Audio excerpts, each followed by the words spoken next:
name is Gregory Stanek, and in this short instructional video, I'm going to introduce you to a petrographic microscope.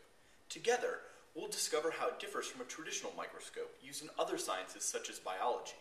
To first understand how a petrographic microscope works, we're going to have to understand some unique properties of light. So let's jump right in and discuss the nature of light. In the early 20th century, scientists debated whether light was a particle or a wave, and in the end came to the conclusion that light is both a particle and a wave because of some of its unique properties. In the particle form, light is considered a photon, and this happens when light strikes an atom and it emits a photon. So let's draw ourselves an atom to further illustrate this. So I'm going to draw an oxygen atom. Right here we have the core, which is made of protons and neutrons. And then there's 8 electrons. So the first 2 are in the first energy level right here. And then the other 6 are in the next one, which can hold a maximum of 8. Let's draw those in real quick. And all of its other energy levels, or energy cloud levels, are empty. So they're just these circles that go around it. Now, when a photon is created, hang this up, the light particle comes in, just like this, and it hits this electron right here, one of these outer electrons, and actually excites it enough that it moves it to the next energy level up. So the electron moves up here, and then, because it doesn't have that energy anymore, the electron falls right back down and emits another photon. So, photon comes out the other side, and it hits the next one, and it moves that outer electron up one, bumps down, shoots another photon off, and that's how light travels through matter. Now, there's also another form, which is light's considered a wave, and it's radiant energy that travels from point A to point B. So you have, here's point A right here, and point B. The light travels, boom, right through there. That's why it can travel through a vacuum. Now, the light actually vibrates, and how it vibrates is it vibrates at a right angle to the direction of motion. So the direction of motion is here, and the right angle of vibration makes it kind of go like this, and it makes a sinusoidal wave. Now, there are 3 characteristics of light. You have wavelength, which is going to be the distance from right here to right here. Okay? You have amplitude, which is the distance from equilibrium right here all the way up to the maximum displacement. And then the last one you have is frequency, which is the number of times that the light passes a given point in a certain number of time. Now, all of these are related in the equation c, which is the speed of light, is equal to the frequency times the wavelength. So visible light is only a small portion of a continuous spectrum of radiant energy. Single wavelength is going to yield a monochromatic light, such as green is a single wavelength, blue is a single wavelength, red, etc., etc., etc.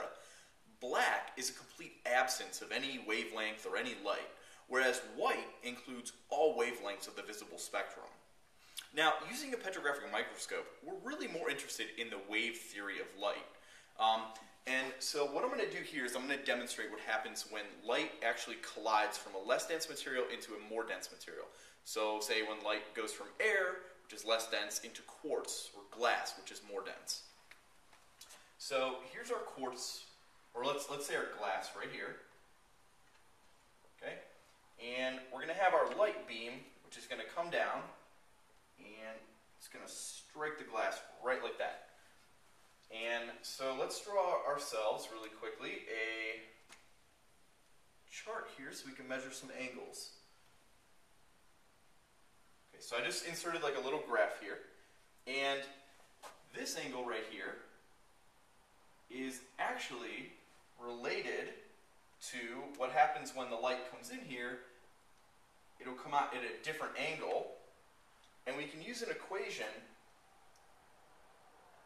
to come up with an equation that relates those 2 angles right there.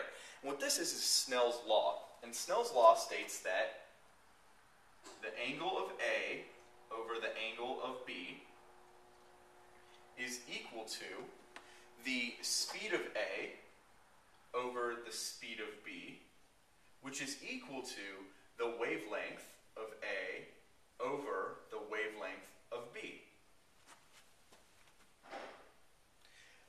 So if we go back to our equation where C is equal to the frequency times the wavelength, you'll see that the frequency of this light from here to here doesn't actually change, although the wavelength of it is going to change, so its color might change, and the speed of it is actually going to change. So this light is actually going a lot faster than this light right here, and it actually is being bent.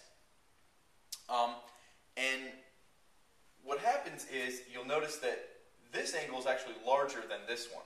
So if I draw another one, and let's say it comes in at this, then it might shoot off like this, and if I draw one like this, eventually you're going to hit a point where the light is going to shoot off at a 90-degree angle right here. So 90 degrees from this axis. And this angle right here is called the critical angle of the light, because anything lower than that is not actually going to be refracted in this glass block, because it's going to be slowed down too much that it will technically, or mathematically I guess, shoot out through here, but it's not anything visible and it's not shown. Another one of the properties of light that the Petrographic Microscope uses to its advantage is the fact that it's going to polarize light. So normally, when light's traveling from point A to point B in the wave, you'll remember that it vibrates at a 90-degree angle. So it'll vibrate this way, and then so we have it vibrating that way. Well, but it's also 90 degrees if it vibrates, say it's going back like this, and like this. So actually, light's actually vibrating in all these different ways. And what a polarizer does is it only lets light vibrate one specific way. So when this light's coming in like this, it's going to say, you're not vibrating like this anymore. Not vibrating, well, it's the same plane. And you're not vibrating like this. You're only going to vibrate in that specific direction right there. So if you're looking at it again, this is if you're looking at a light beam coming straight at you. You have it vibrating this way, this way, this way, every single which way. And the polarizer just says, you're only vibrating one way. It only allows it to vibrate one way. And what this does is it doesn't change any of the properties of the light. The amplitude stays the same, the wavelength stays the same, the frequency obviously stays the same, the speed of it stays the same. It's just only allowed to vibrate in this one direction. So this is a petrographic microscope. I'm just going to go from the bottom to the top. I'm going to explain what everything is and what it does. In the very bottom right here, we have the light source. It's going to shine light up onto the stage and actually ultimately let us see the specimen that we're looking at. On the right-hand side here and on the left-hand side, we have the adjuster knobs, which allow you to put the specimen in focus. The inner one is the coarse one, and then the outer ones are for finer adjustment. Down here, we have the lower polarizer, which initially polarizes the light before it goes into the sample. And there's also a condenser lens there that focuses the light that's coming up and gone through the polarizer on the specimen. Next, we have the stage, which rotates 360 degrees here. This allows us to look for the birefringence of a mineral and see how it changes as we rotate it.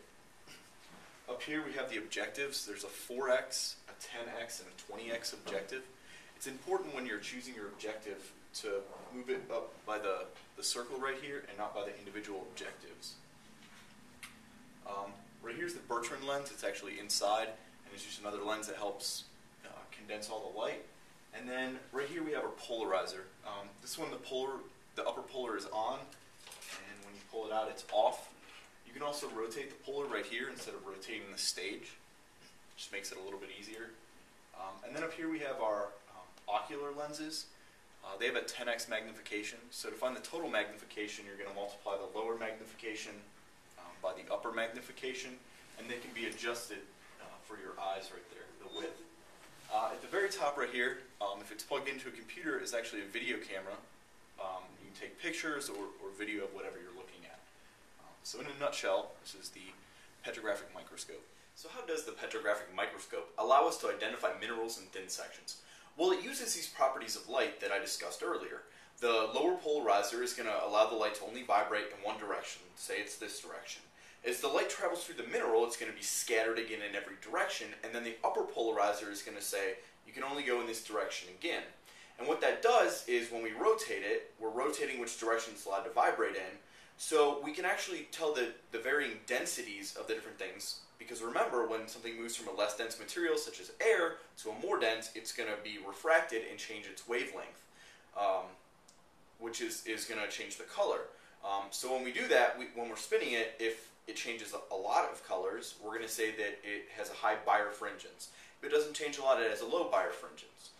Certain minerals will actually not show up in the polarizer. They'll just appear black when you put your polars on. These are known as isotropic minerals. This is because they're so highly organized that they don't actually change the direction of the light, and since the two polarizers don't line up, there's no light to be shown. So those are called isotropic. Anisotropic are the ones that are going to change colors and can have a high or low birefringence. We can also say if a mineral has pleochrism, which is when the polars are off, if you rotate the hand sample, it'll actually change colors a little bit, or some of them will.